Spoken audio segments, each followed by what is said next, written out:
If you clicked on this video, it means that you want to change your life. And congratulations, by coming here today, you actually took the first step to getting there. But of course, that isn't what will actually help you. You have to listen to these 10 habits that I will show you today, all the small changes you can implement into your life to finally become the best version of yourself and live your dream life in 2024. You have to listen to them, you have to write them down, and most important of all, you have to implement them. You have to make them routine, and how to do this is exactly what we'll talk about today.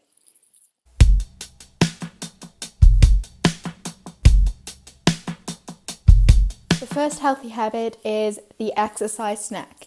If you don't know what an exercise snack is, I will just go over the concept very quickly. So, an exercise snack is just essentially an exercise that you perform very shortly, so 3 to 5 minutes throughout the day, especially when you are very busy and you just keep sitting at your desk for several hours at school or at work. It's very important to give yourself and especially your body a break. So an exercise snack is when you choose to get up and just move for 3 to 5 minutes. There are exercise snacks for muscular endurance and then for cardiovascular endurance. So for muscular endurance, you could do something like a plank or wall sit for even just 5 minutes to get your nervous system back on track, to kind of get your heart rate up and get your body moving again.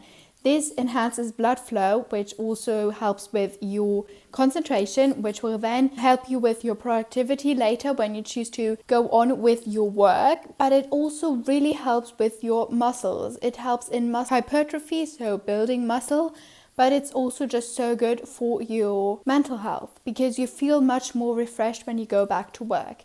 And then for cardiovascular health, you could do something like a quick sprint outside. So in school, I personally like to sprint just from one building to another and then back in the 5-minute breaks that are given by my school. Or you could also do something like sprint up the stairs.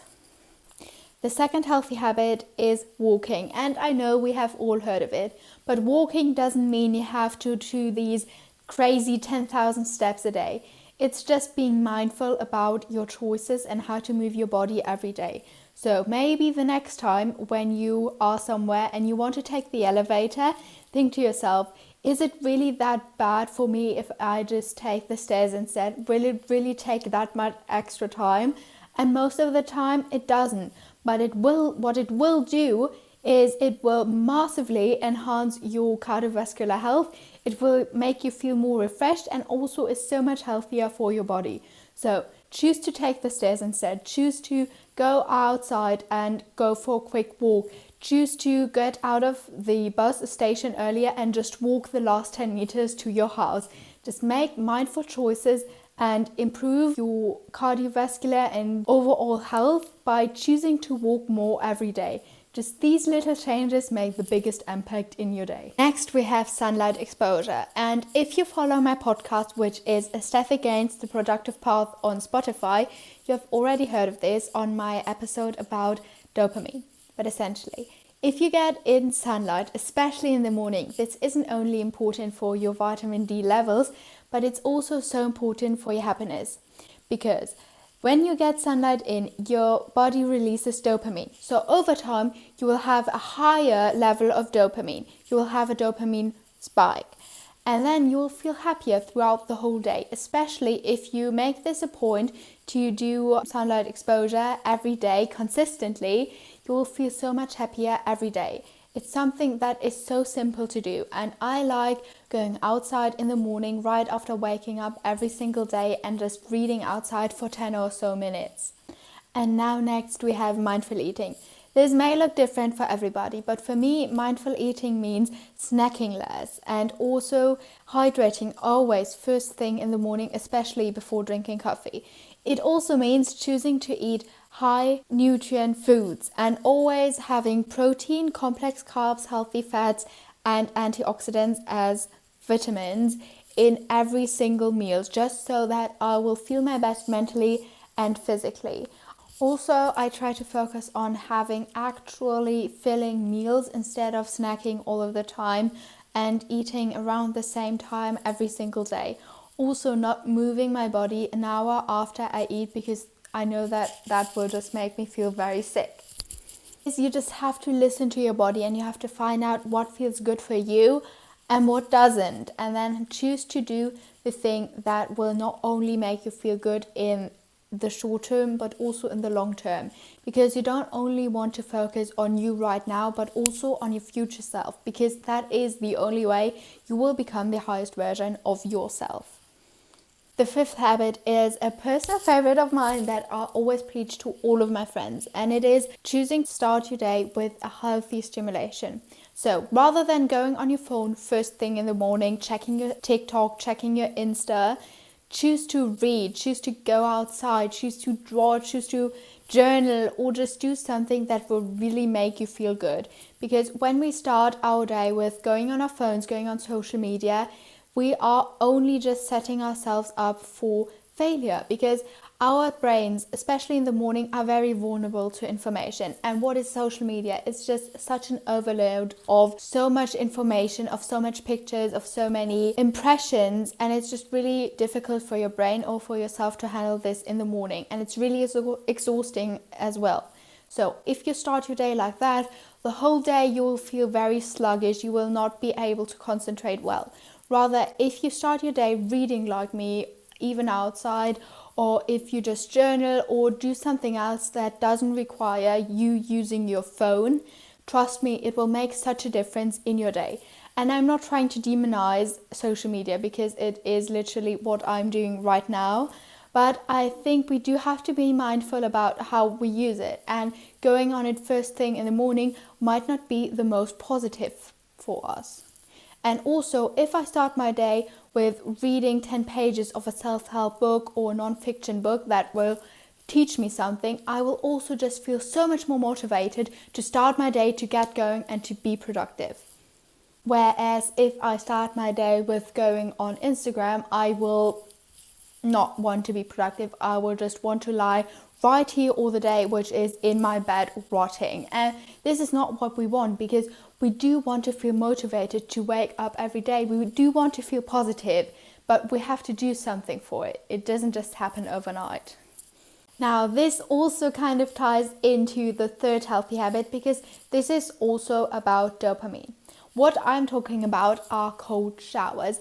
You have probably all heard of these in these 5 a.m. productive that girl morning routine videos, like the one I made myself. But just like the sunlight, a cold shower will eventually result in a higher level of dopamine. Because if you think about having a cold shower right now, it probably doesn't look that rewarding to you, because it is categorized as pain. You do not want to have a cold shower.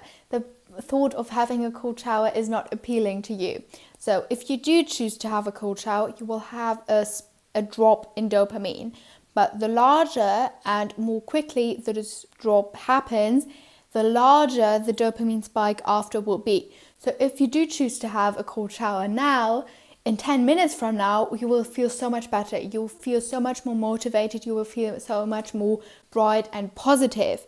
So especially if you have a bad day, if you're coming home from school and you just feel so discouraged and you feel so tired, and all you want to do is crawl in your bed and just lie there for the next 3 hours and nap, maybe you just have to be kind of disciplined with yourself and push yourself to do have that cold shower. And I promise you, it will feel so much better afterwards.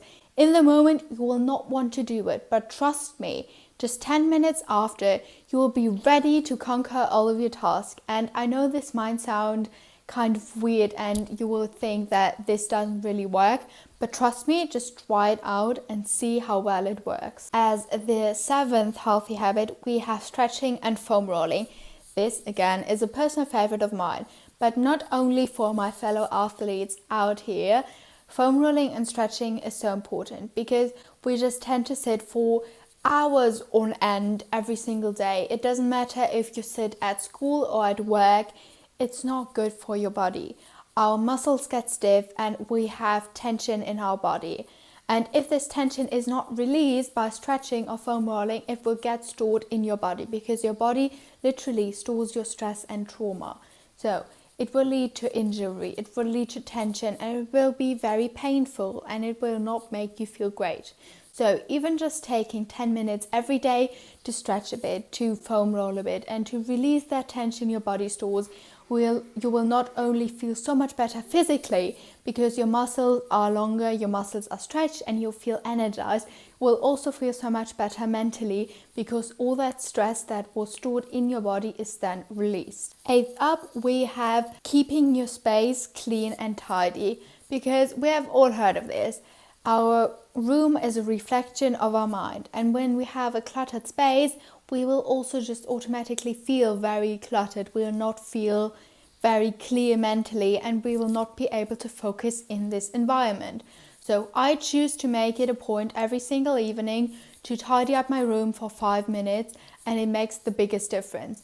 And also I try to just tidy up after myself. Whenever I use something, I instantly put it back. Whenever I eat in my room, I instantly take the dishes back to the kitchen and put them in the dishwasher, so that I won't have all these tasks that I have to think of in the back of my head. Because if I do not tidy up after myself, if I do not devote half an hour every Sunday to make my Sunday reset and to clean my room, I will always have this dread in the back of my mind. I will always have to think, oh no, I still have to tidy my room, or oh no, my room is such a mess. I will wake up, I will see the mess, and I will instantly not want to get the day started. I do not want to get up because it's just so stressful to have such a messy room, and it's not good for your mental health. So just choose to invest these extra 10 minutes a day to clean up your room, to tidy it, and trust me, it makes such a big difference, and you will be so shocked. Because if you have a clean room, it's just so much easier to be productive, and it's so much easier to be the best version of yourself in a room that is also the best version of itself. Next, we have giving yourself small treats and giving yourself time to just be yourself and to relax and do some self-care, because you are doing such an amazing job. And it's time to treat yourself for that. Because if we never take a break from work, if we never let ourselves rest, we will just end up burnt out. And trust me, from experience, not only with sports, but also with school and work, I can tell you that that is not productive. Because when you just have to keep going every single day and it doesn't ever stop, and you don't ever get to relax, your body will just eventually say no, and you will start shutting down. And then my friend, you will not be able to be productive. You will not want to get out of your bed, and you will not want to do anything. So just choose to take a break of even just 5 minutes every 2 hours if you worked, and choose to give yourself a treat if you accomplished a task. It doesn't matter if it's a school assignment or work project you have been working on forever. And just do something that really makes you happy. It could be treating yourself a coffee, or going out in the city, going out in the nature, going for a walk, reading, or just spending time by yourself. It doesn't matter as long as it makes you feel great. And then last up, we have journaling. And I know this can be kind of dreadful because it used to be a dreadful task for me. But journaling doesn't have to take 20 minutes, and you don't have to do it every day. You don't have to do it every morning or right before you go to bed. Journaling is just when you devote time to yourself and your thoughts. So I like to write down every evening how I feel. I have a digital journal on my Notion. If you want to, you can just leave a comment, and then I can make a Notion tour of my digital journal, or even give the template to you guys. But essentially, I just choose to reflect on my day. I write down everything that went well today, that I felt good about, and then what maybe didn't go so well, and how I could improve the next day, what I'm grateful for, because gratitude really just changes your life. And then also where I practice discipline that day, or where I practice self-care, and what accomplishment I had that day, and also where I failed that day, because I want to make sure that I fail at something every day, because if I don't fail, I have never even tried, and I just really am trying to work on getting over my fear of failure. So especially whenever I feel not that great that day, and I just feel like I didn't like I wasn't as productive as I wanted to be, or if I just don't feel as positive as I wanted to, I put some extra time into my journaling, and I just personally noticed that it makes such a difference for myself and for how I go through my day. And you don't have to do it like I do, you don't have to do it every day, but just having some sort of journaling routine for yourself. It could also be a meditation routine, you don't have to write it down, is so vital, because being able to reflect on your emotions and being able to control your emotions and know what's going on in your mind will keep it from just all piling up in the back of your mind, because eventually it will burst out, and you do not want that, trust me. These are the 10 healthy habits that if you incorporate these 10 into your day, trust me, you will become the best and highest version of yourself. Please leave a comment, leave a like, or even subscribe. If you want to see more of my content and also my vlogs, check out my Insta, which is at Claire_Aesthetic, and check out my podcast for more content from me. And I will see you next week. Yeah.